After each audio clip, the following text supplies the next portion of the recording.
Want to make someone really happy this holiday season? Give the gift of homebrewing. When you purchase an American Homebrewers Association membership gift card, you'll also receive a free gift of your choice.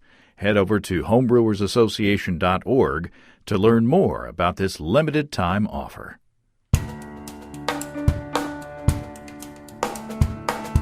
Welcome to Basic Brewing Radio for Thursday, December 8th, 2016. I'm James Spencer. Here at Basic Brewing Radio, we're all about home brewing. This week, Chris Colby, editor of Beer and Wine Journal and author of the Homebrew Recipe Bible, talks to us about some time management tips for brewing that will help us keep our hobby going during this busy holiday season. If you're new to home brewing and would like to get into the hobby for the first time, check out our website, basicbrewing.com, where you can find archives of our audio and video podcasts and our DVDs to walk you through basic and more advanced brewing techniques. If you buy any of our DVD combos, you get a free Basic Brewing bottle opener. Don't forget to get a copy of our Brewer's Logbook. You can use it to log and track up to 50 batches of beer. You can follow me on Twitter. My username is Basic Brewing, all one word. We also have a Basic Brewing Radio and Basic Brewing video page on Facebook at facebook.com/basicbrewing. Thanks again to everybody clicking on the Amazon.com associate link on our basicbrewing.com site during this busy holiday season. Whenever you think of Amazon shopping, think of us first and click on our associate link on basicbrewing.com. It won't cost you any extra, and you'll be helping us to bring you the show and greatly appreciate your support. We also have associate links for Brew Your Own magazine and the American Homebrewers Association on our site as well. You can find our Basic Brewing iPhone app on iTunes, our Android app on Amazon.com. We have a Windows Phone app. We're on the BlackBerry Podcast Directory, and we're on the Stitcher app as well. We're on the Google Play Music and iHeartRadio, the iHeartRadio app too.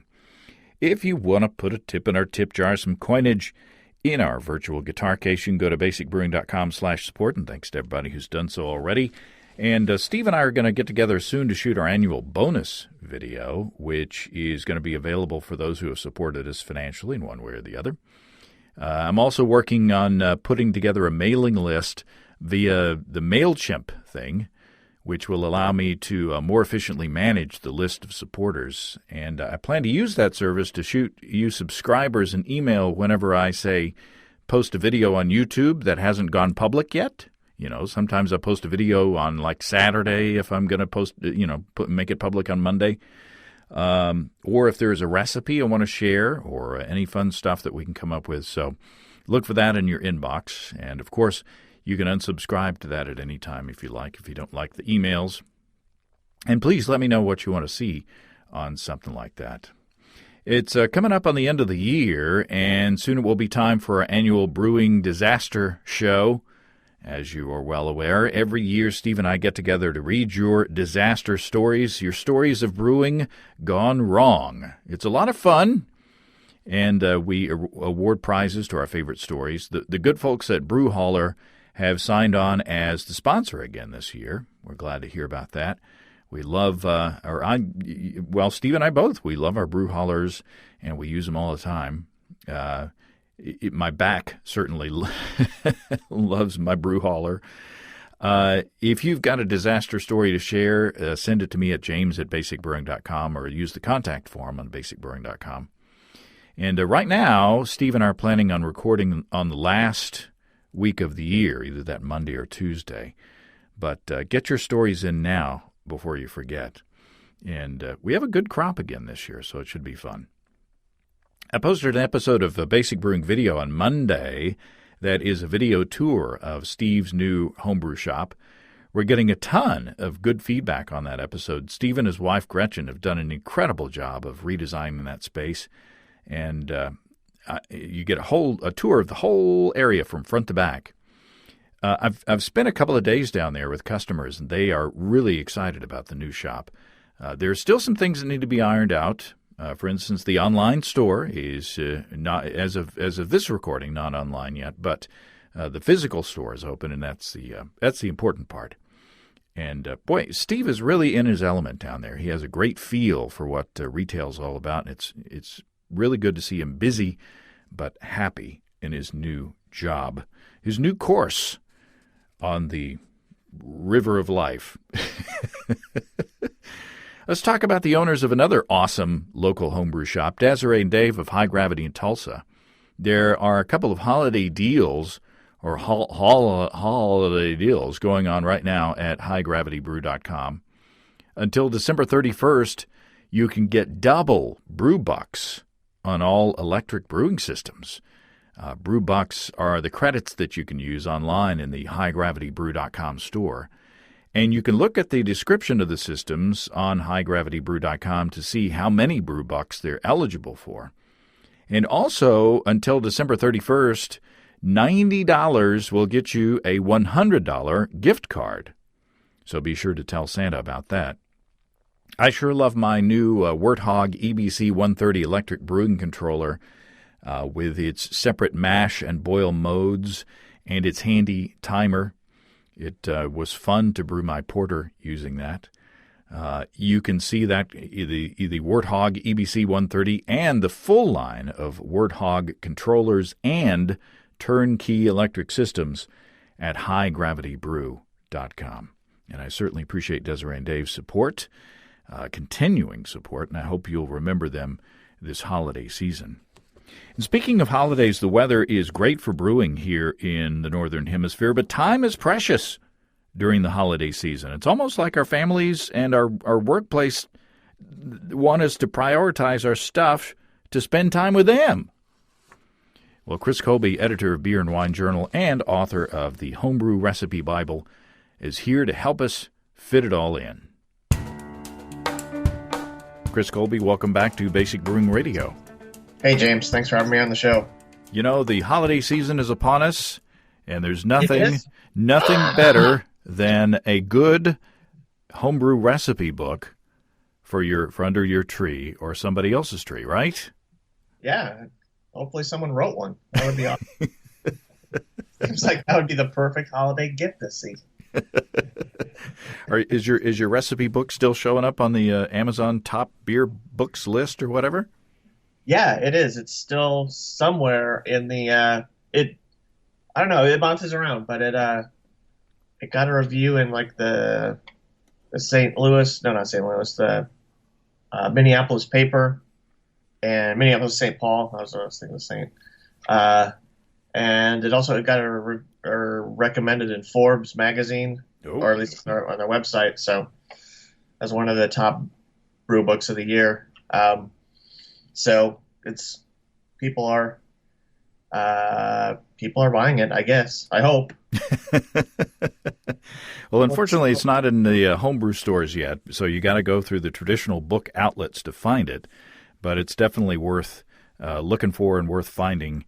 And so, if put that on your Christmas list and tell Santa that that's what you want, and you won't be sorry. It's a beautiful book and full of good recipes, and I keep seeing pictures of people out there who've gotten it and are brewing stuff from it. So there you go. Yeah, it's on Amazon and BarnesandNoble.com, and fingers crossed it'll be into homebrew stores by the end of the year. Cool. So we're talking this time of year. It gets tough to brew because the holidays and things are happening, and parties and family get-togethers and all that. I've had a porter sitting in the fermenter waiting for me to do something with for like 2 weeks, and I need to do something with it. But finding that pocket of time to deal with the brewing process is a challenge. So, I think what we're going to talk about today is strategies where you can kind of simplify your brewing process or manage your time a bit better, so that you can brew in these pockets of time. So let's talk about what kinds of beers should we be looking at if we want to have like an easy brew day. If you're looking for an easy and short brew day, which as you said, around this time of year, with all the time constraints people have, rule out the obvious things, like don't do your triple decoction Pilsner. You're not going to have time for that. Any, sort of as a baseline, most sort of normal strength English ales are pretty quick to put together. A single infusion mash, boil for 60 minutes, boom. that's pretty quick. But you can cut it even, less than that. There's, and their extract brewing can obviously be even shorter than that. Like I do one of my holiday beers I do every year is like ridiculously easy to do, or can be. My cranberry zinger, which is it's an American wheat beer with uh, cranberries, apples, and oranges added. As you know, you basically make cranberry relish and soak the finished beer in that for about 5 to 7 days. And anyway, I've done various iterations of that, including doing an all grain batch and splitting half of leaving half of it as an American wheat beer and half of it treated as the fruit beer.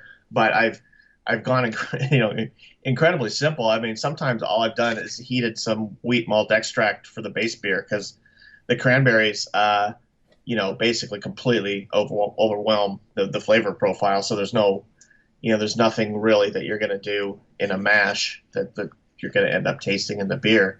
So something like that, a simple, it's got the quote unquote extra step of adding the fruit, but that's not that hard. You just when you rack to secondary, just make the fruit, and you could do that with a lot of different fruit beers. If you just made a really simple extract, even if you're an all grain brewer, make a really simple extract base beer, and then just use any of the there's a lot of different fruits that the puree is available. Just put that in a bucket, siphon in your finished beer, and boom, you've got a wheat beer. And you also can find if you go to the Whole Foods or the Natural Food Co-op or whatever, you can find pure juices, without the sugar or the high fructose corn syrup. You can find juices that are that don't have that are pasteurized but don't have the preservatives. So I've got a jug of grapefruit juice, for instance, in the closet that's ready to go. So there's some natural juices out there that could be a lot easier than dealing with the fruit. Sure. Now, how do you? I got an email. This is a little bit of a tangent, but I got an email from somebody who was making a cider, or a sizer rather, and wanted to put it onto cranberries, and wanted to know how to handle the cranberries, whether they should be pasteurized or how many cranberries and all that. So, give us some tips on using cranberries. Yeah, I wouldn't bother pasteurizing them. I mean, I would rinse them off, and that would be it, because you're gonna if you've got beer that you're going to rack onto it, the beer is going to be, it's going to have at least, most likely at least 5% alcohol, if not more. Plus the pH is going to be low enough that anything growing on the fruit isn't really going to be able to take hold. So yeah, I would just rinse off the cranberries. Then you could stick them in a food processor and just sort of coarsely chop them. That's what I do in my cranberry relish beer. And then basically just 5 to 7 days of contact time is more than enough to get all that cranberry flavor. You get a lot of that, the flavor. The cranberries are tart, of course, and that's going to drive down the pH of your beer, or cider or mead or whatever you're doing. Which also, speaking of saving time, ciders and meads are incredibly easy to do. Mm-hmm. And anyway, and then it gets, there's, I'm not sure the dominant acid in cranberries, but there's kinic acid is one of the weird ones that it has. And then there's also, tons and tons of tannins in cranberries, which will give it, given that normally you avoid those in beers, but in the fruit, you expect that flavor or that mouthfeel to come along with the flavor of the fruit. So that'll give it a nice sort of a little bit of astringency, a little bit of what wine people would call structure. And and as for amounts, like I use in my cranberry zinger beer, I use 4 pounds of cranberries in a 5-gallon batch. And that's like this is like a cranberry beer. It's not a beer with cranberries. It's cranberry, and then like beer in like tiny, tiny font afterwards. Cranberry in like 18-point bold, and then beer in like 9-point. Uh, yeah. So that's a lot of cranberries, and you can get,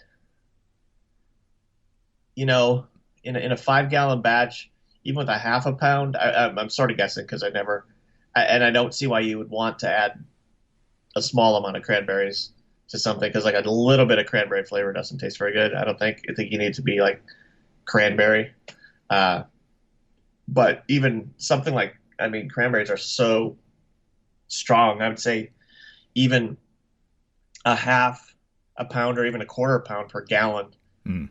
is gonna give you, a discernible flavor.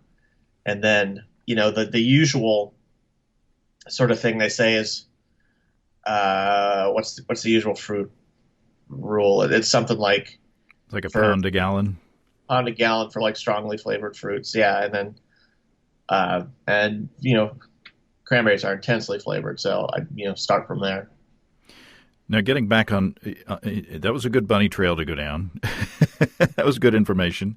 But getting back on the topic of shortening the brew day or making things easy, you can, if you're doing an all grain batch, you may lose a bit of efficiency, but you can cut the time of your mash. You can cut it down from an hour, say, to half an hour. Yeah, or if you really want to cut it, as quickly as possible, like a lot of commercial brewers, their mashes are stirred, so uh, they're aiming to have the mash as short as possible, and they just wait until they get a clear signal on the iodine test, that the starch has been converted, and then they, immediately start running off the wort. So you can do that at home too. And if you're, depending on what you're making, if you're using, a lot of North American, base malts, they're very enzymatically powerful. You can get sometimes conversion in as short as 5 minutes. You can basically be mashing in, and it's finishing as you go. With other malts, it might take longer, but in a lot of cases, with a simple, if you don't have a lot of other stuff in the mash tun, if it's just malt and mostly base malt, even 20 minutes should do it for almost even like an English like pale ale malt, which has got significantly less enzymatic power than like a U.S. two-row would have. So yeah, shorten the mash up. That's a good idea. And the Brew Recipe guys have done some research on that, doing not only a 30-minute mash, but a 30-minute boil as well on a pale ale. And I've done that on a small batch and came out with a really nice beer.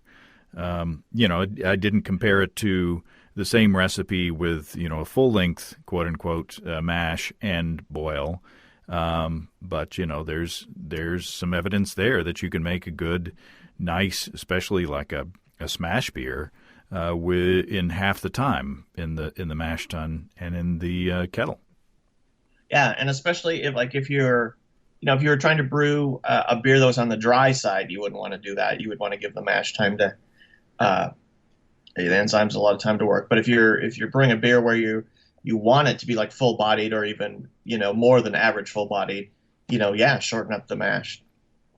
And you can change your mash technique as well as the time as well. If you go to say a traditional fly sparging with a mash tun to brew in a bag with all of your brewing water in the kettle at the same time in the mash, all you have to do at the end of the mash is take out the bag, and no time for sparging and no time for lautering, and you're done. Yeah, or even if you've got a typical 3-vessel system, you can, and you normally continuous sparge, you could do something like batch sparging, which in some ways it cuts down the time you spend lautering, but you'd have to heat the liquid to a boil.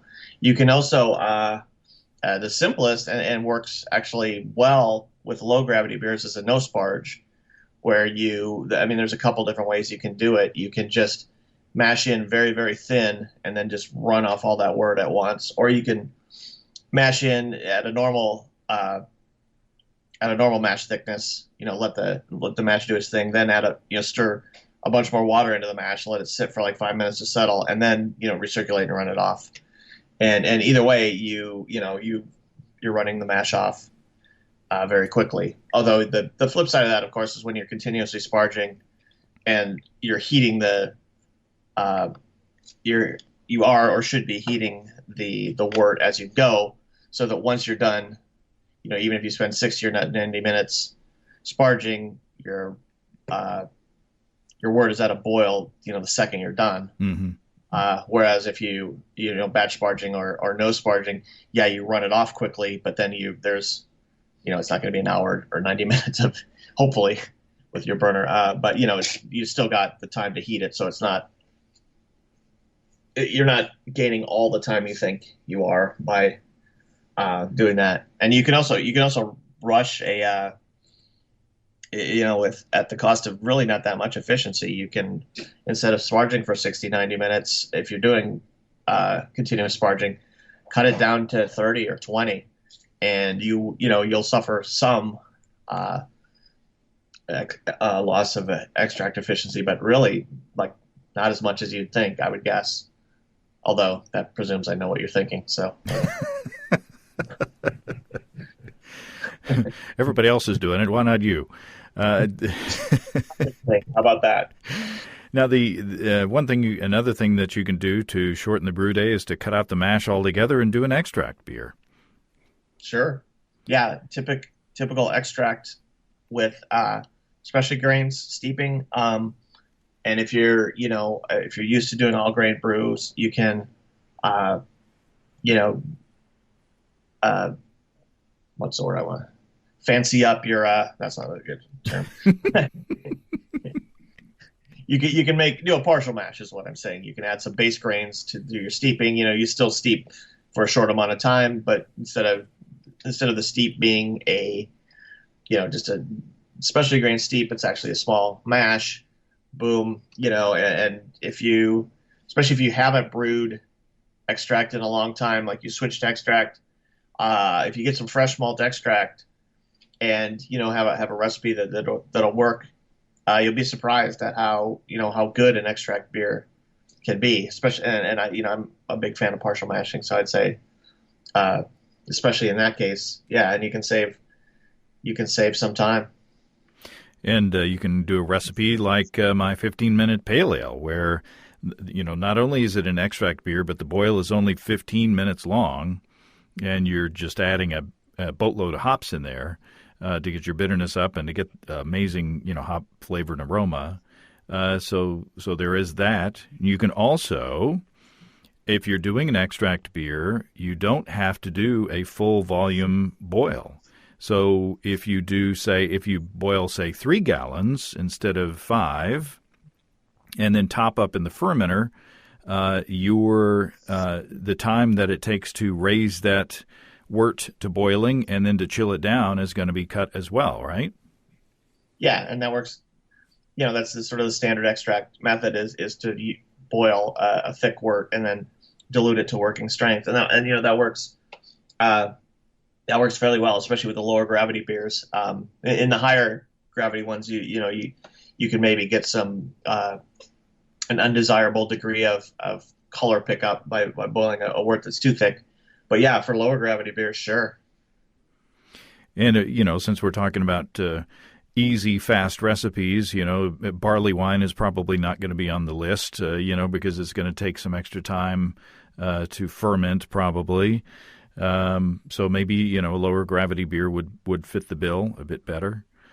And you can also do some things ahead of time, before the brew day to make your life easier as well. We were talking before we started recording, that I get my water out of the tap through a pure water filter, and that takes a bit of time to collect 8 gallons of water in my, water jugs.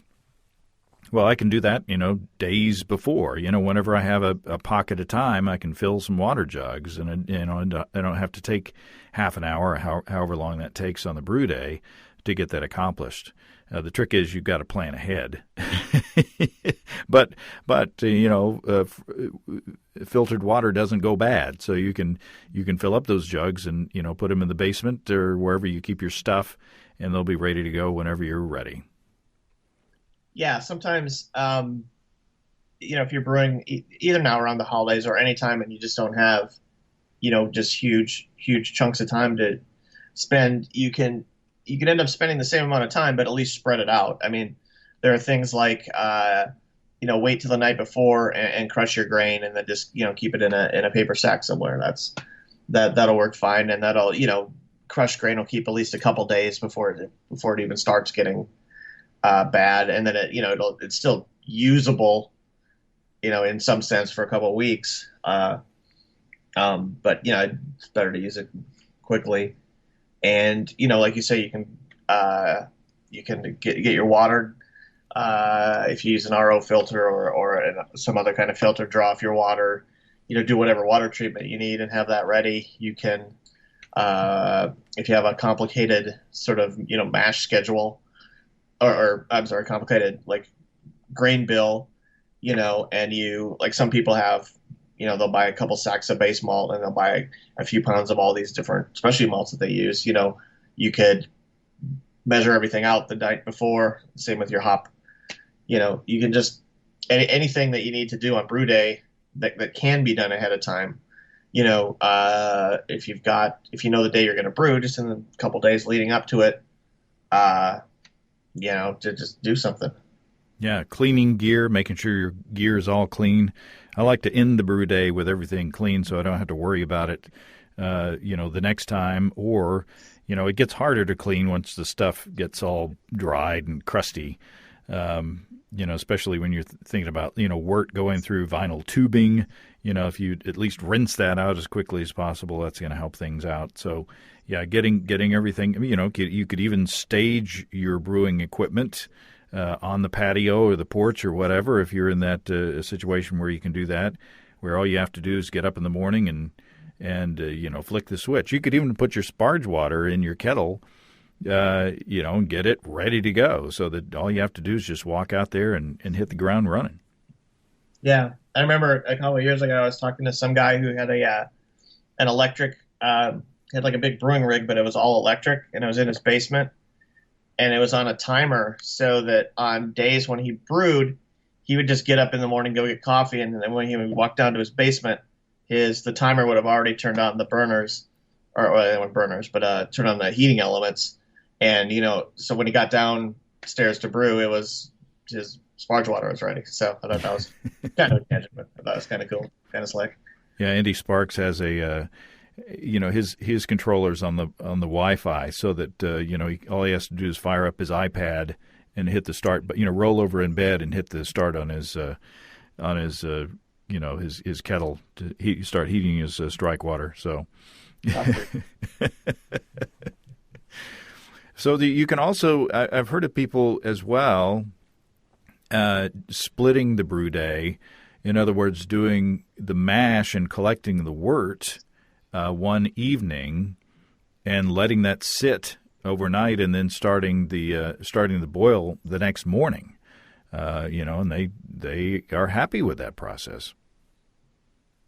Yeah, the only thing I would worry about is the mash getting contaminated. But I mean, it's gonna be boiled, so it's not gonna it's not gonna hurt in that sense. But it might lend some off flavors. I don't know. I mean, obviously people do it and they're happy with it, so good. But I wouldn't recommend that as a general course. I mean, I guess the risk one risk that you might get into is if some like lactobacillus or pediococcus got in there.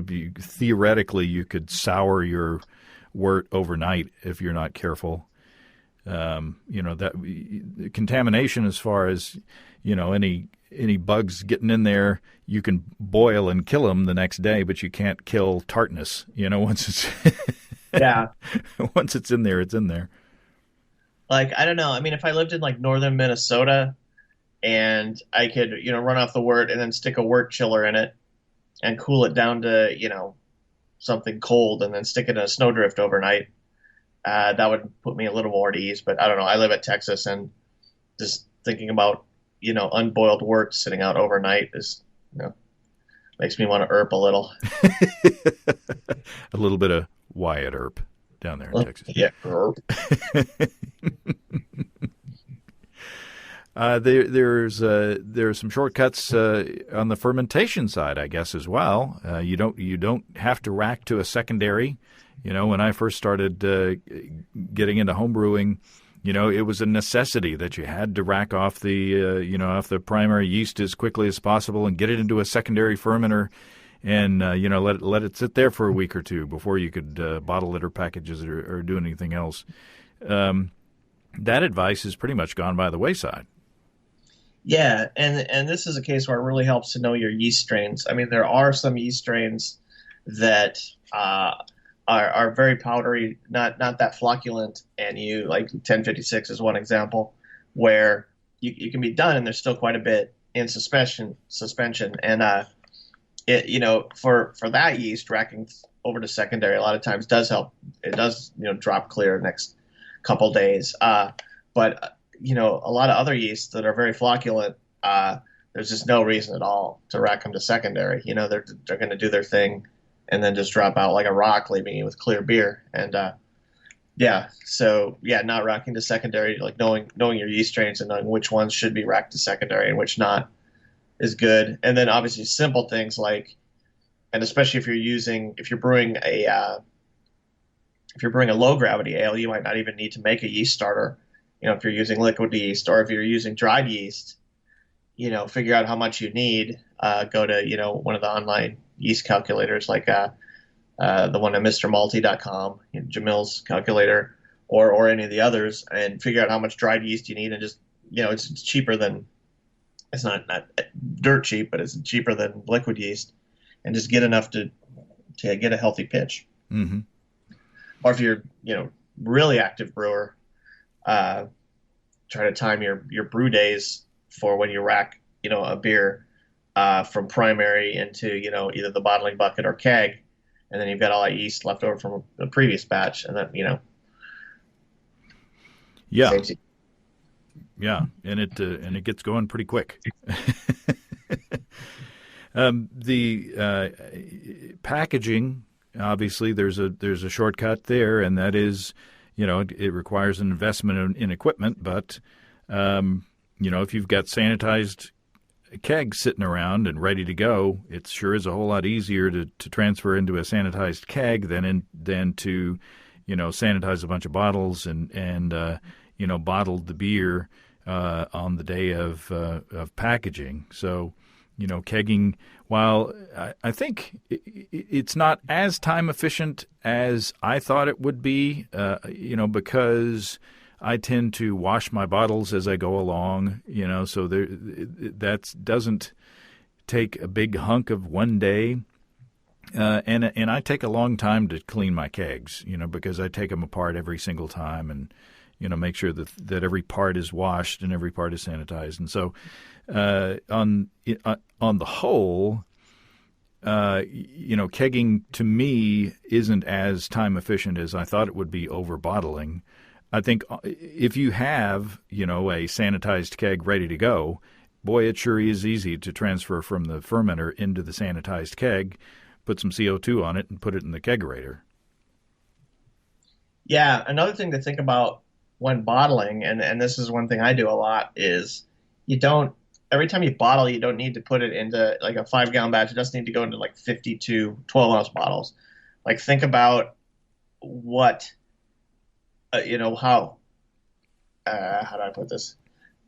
Think about how the beer is going to be drank. I mean, if you're going to take it to parties and stuff, you can fill several growlers with part of your batch, and then fill the rest with individual bottles. Or if you just selecting 22-ounce bottles, halves or close to halves the number of bottles you would need to fill out of a batch. And then, I've got this motley assortment of like 1 liter, what do they call them, torpedoes and 2 liter growlers. And I've got even a few sort of larger, just weird off-size bottles. And a lot of times I'll use them just because I'll figure, if you're going to go, say, to a homebrew club meeting, instead of bringing like a couple little bottles, bring a big bottle. And then, you've saved yourself a little bit of time, a bottle cap or two, and yeah, just thinking about what you're going to put your beer into saves time. Even like if some of it's going to be drank, pretty close, which in almost every homebrewing case I can think of is the case, typically brew beer and then just let it sit around forever untouched. If you've got some old 2 liter or 3 liter, or not old, but finished 2 liter or 3 liter soda bottles around, package a couple in that, and then have that be the first beer you drink, because those are the PET plastic or whatever that those soda bottles are made of are not good for long-term beer storage, but they're certainly more than good for 2 or 3 weeks. So there's a lot of ways you can speed things up on packaging day, and kegging is obviously the huge thing, but even if you're bottling, you can think about anything you've got in your house that can hold pressure, and if it's if that size would be something that you could use, whether you're taking it to a party or to a homebrew club meeting, or it's just in a size realm that like you're probably going to finish that much off in a night, or even if if it's resealable, in 1 or 2 nights. Yeah. Now you say growler. Are the half-gallon, ubiquitous brew pub growlers that you see everywhere, are those pressure rated for bottle conditioning? Are those safe? I don't know. I mean, I know I've done it a lot of times. I bottle condition things in growlers lots of times. I don't know specifically if they're rated for that. Unless you're, I wouldn't want to do a super, I wouldn't want to try to bottle condition a triple in there where, I'm shooting for like 5 volumes of CO2 or whatever. But certainly if you're shooting for like an English ale level of carbonation, and even the typical, American brew pub level of carbonation, I would think that they would be, given that you're putting carbonated beer in it, and it's got to hold at least a little bit of pressure. Yeah, I would be cautious about doing anything of any aggressively carbonated beers in those things. It seems like I've read some stories about those things not being so reliable, but that might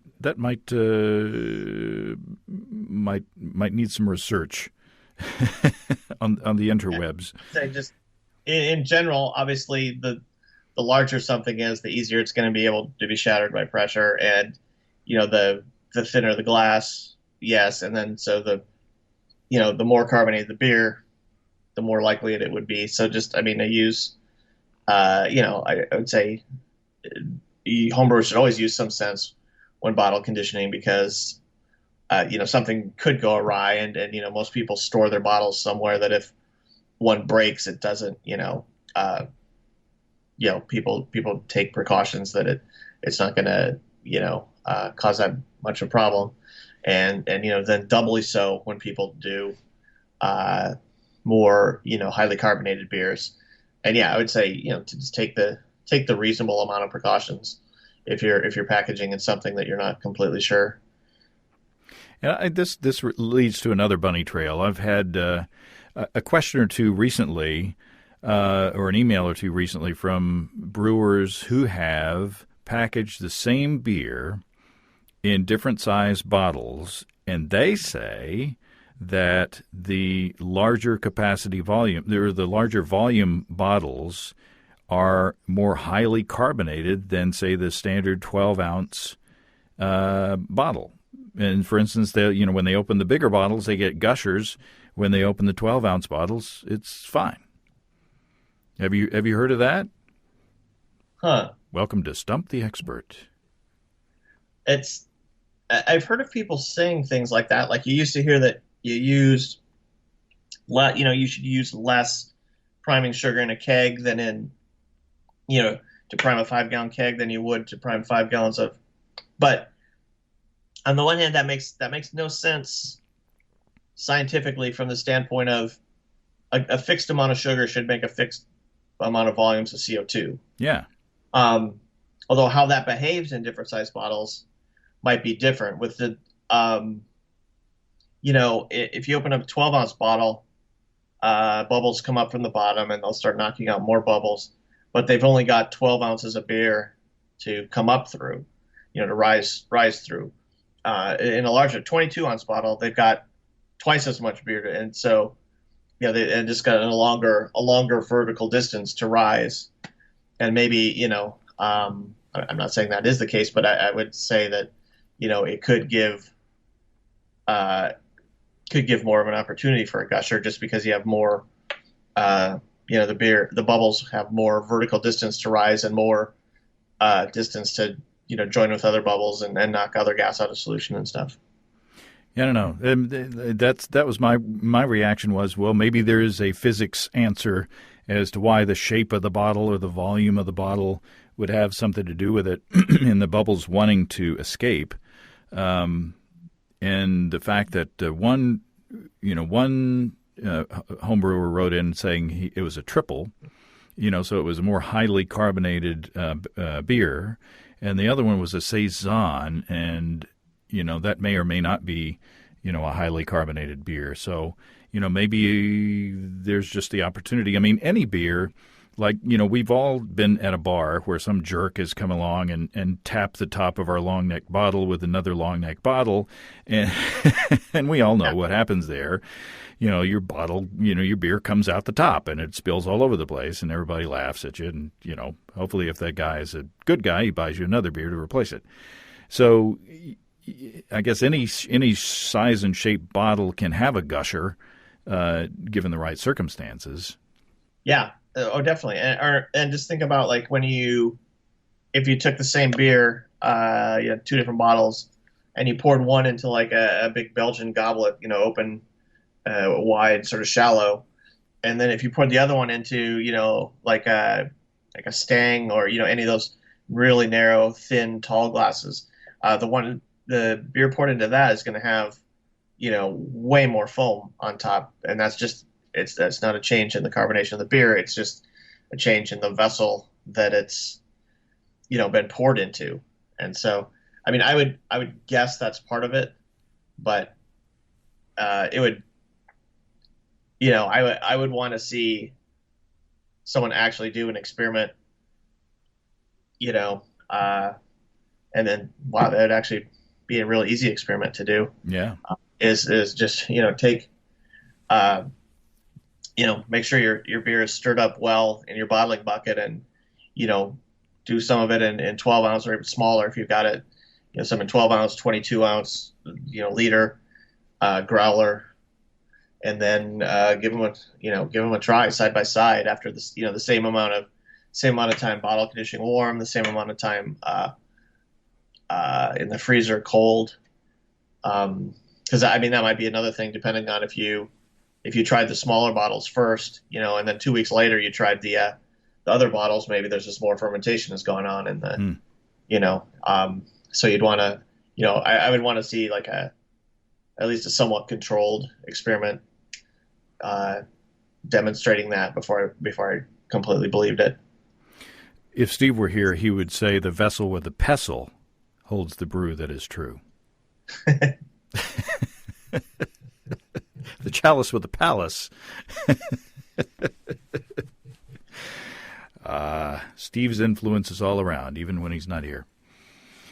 So there you go. And I think those are, along with the two bunny trails, I think that those are some good tips as far as, shaving some time off of a single brew day. And the thing is that, with anything that requires time management, you can do it. It just, requires some extra thought and some extra preparation and, some extra time on different days to make it happen. Yeah. I remember I used to do because I would just set aside basically an entire day when I was going to brew. I would do everything on brew day, like, from setup to re-cleaning stuff and all this. And recently I've gotten in the habit of, or at least most of the time, of doing at least some of the stuff ahead of time. Do whatever I can the day before. And I just like it better because it's on brew day. I'm focusing on the things I like to be focusing on rather than trivial stuff. Like, for me, just having, if I spend the night before measuring out my hop additions and just stick them in some, Ziploc bags or whatever and label them, boom. Then on brew day, all I do is open those up and throw them in. And I'm not, not that measuring something out on a triple beam balance takes that much time, but every little thing adds up. And if I do if I do just the little stuff beforehand, like, measure out all my malts so that they're, just all I got to do is crush them. If I've got, if I've got the water basically ready to go and what the water treatment stuff measured out or whatever, and especially any cleaning I have to do, if I've left, carboys in a sad state, which happens sometimes. It just makes the brew day that much better, and it's not really overall saving time. I've just done some stuff ahead of time so that it, so it makes the next day better. And I don't know if it's easier overall, but there's, then I certainly have the option of making things easier by shortening the mash, shortening the boil if I want to wing it on brew day, or speeding up the sparge, that kind of thing. Yeah. Well, all right there. We'll look for you are formulating at least an article, maybe a series of articles on this topic on beerandwinejournal.com. And again, Santas out there and people who are in contact with Santas who are making Christmas lists, be sure to put Chris Colby's Homebrew Recipe Bible on there and make your holidays all the more happy. Make my cats holidays all much happier. Make your cats all the more fed. Books translate into cat food. The horrible little beasts. All right, sir. Thank you for your time, Chris. Happy holidays. Yes, happy holidays to you. Well, thanks again to Chris. Be sure to check out his new book, the Homebrew Recipe Bible, and put it on your Christmas list. And as usual, check out beerandwinejournal.com. Tons and tons and tons of articles in the archives on that site. I did some looking around on the internets, and there are homebrewers who do bottle condition beer in growlers. So I tend to be overly cautious, especially when giving you advice on this show, to make sure that things are safe before recommending them. So do your own research and follow your own instincts on that one. You don't want any disasters with a half gallon of your precious homebrew. Speaking of which, don't forget to send in your disaster stories. You can send those. I'm just Mr. Segway this episode. If you have brewing questions, show suggestions, disasters, or just want to say hey, write to james@basicbrewing.com or just fill out the contact form on basicbrewing.com. Please don't forget to tell us where you're from. You can check out our support link where you can throw a couple of bucks into the tip jars by subscribing financially to our podcasts. Be sure to check out our DVDs, Extract Brewing and Partial Mashing, Stepping into All Grain, Low-Tech Lagering and Decoction Mashing, and Introduction to Wine Kits. You can find them all on our site. Get a free Basic Brewing bottle opener with any DVD combo. You can check out our Basic Brewing shirts in the store as well. You can find our log books where you can track and log up to 50 batches of beer. You can check out all that stuff at basicbrewingshop.com. And thanks to everybody who's continued to click on our Amazon.com link. We appreciate the support. Our featured products this week that were purchased through the link are Men's Programmer T-shirt with the caption, "It works on my machine." I wish I had a nickel. And Crockpot, Crackpot, Green Bay Packers NFL Cook and Carry Slow Cooker. And right below that one, Crackpot, Minnesota Vikings, NFL cook and carry slow cooker. What if those went to the same household? Got to have equal time on the tailgating with the Crackpot. Thanks again, everybody, and remember, I can't tell who bought what, so no worries there. Just click on the Amazon.com logo on our site the next time you feel like Amazon shopping. We appreciate your support greatly. And don't forget, you can also join the American Homebrewers Association and subscribe to Brew Your Own magazine through the associate links on basicbrewing.com. That's all until next time. Until then, thanks for listening, everybody. I'm James Spencer. Production help for Basic Brewing Radio and our website is provided by Kelly Dotson. Basic Brewing Radio is a production of Active Voicing. We'll talk to you next time, everybody. So long.